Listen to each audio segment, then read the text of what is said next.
So today we're going to unpack some of the factors that impact SMEs in starting, developing, maintaining, expanding their business. Of course, we'll touch upon the impact of the pandemic in all of that. We'll have a look at the best kind of legislative framework that can support SMEs in their journey, and we'll also identify some of the tools and trainings that can also help boost their growth and success.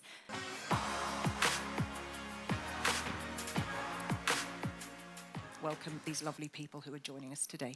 Thank you so much. Thank you, Katrina, and thank you for welcoming me on the stage and for being with us here today.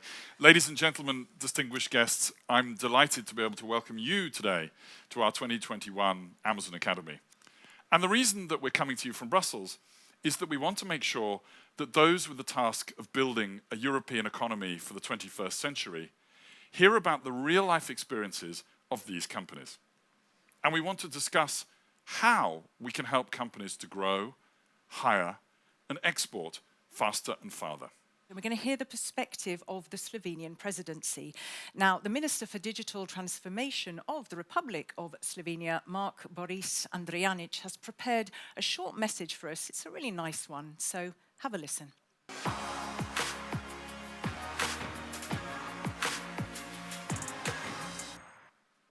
Supporting SMEs is absolutely crucial for Europe's success. They employ over 83 million people, which translates into 2 out of 3 jobs in the European private sector.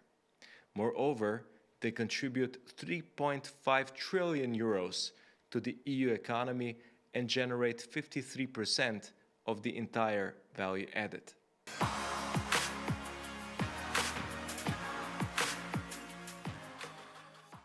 Just tell us a little bit more about why SMEs are so important to Amazon. In the video that SME are really the lifeblood of both the European economy, but also Amazon. So SME are key to us. They are good for our customers. They represent more than 50% of the sales on our different stores. And they bring the selection that they create. They bring choice to our customers. They bring value by bringing more offers and more competitive prices to our different customers. So what is good for SME is generally very good for Amazon overall.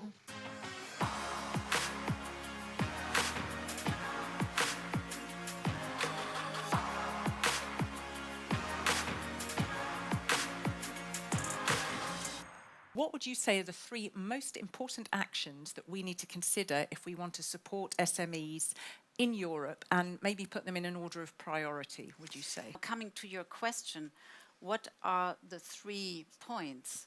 I would say digitalization in the sense of infrastructure. So we really need a digital infrastructure, a real digital single market, particularly also in rural areas where we have city centers which live from retail.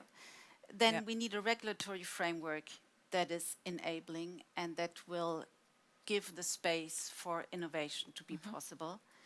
And we need, of course, public finances that are supporting, particularly at this time, after almost 2 years of a pandemic. Actually, we are at SME Europe, we realized 2 surveys among European SMEs about their more critical needs during pandemic, and the result is as follows. So first priority is to improve the access to finance.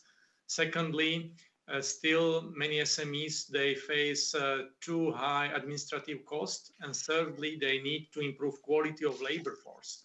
So that was the result of our survey. So about digital skills, this is also the point we have to understand much more nowadays, as all of us, we have moved to digital world.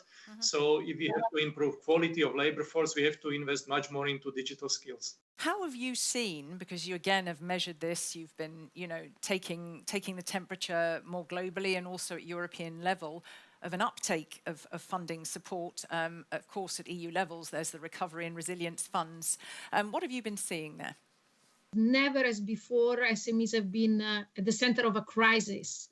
If we think that 75% of jobs in the most affected sectors are in SMEs. So the response by policy was unprecedented in terms of speed, of scope, of type of instruments.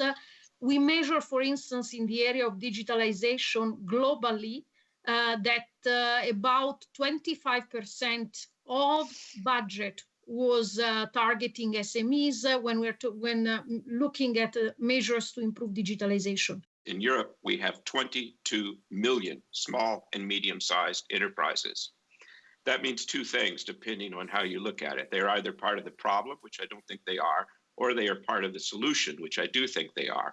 And what I'm trying to say is there is no way that Europe reaches its digital goals and its green goals without bringing the SMEs along.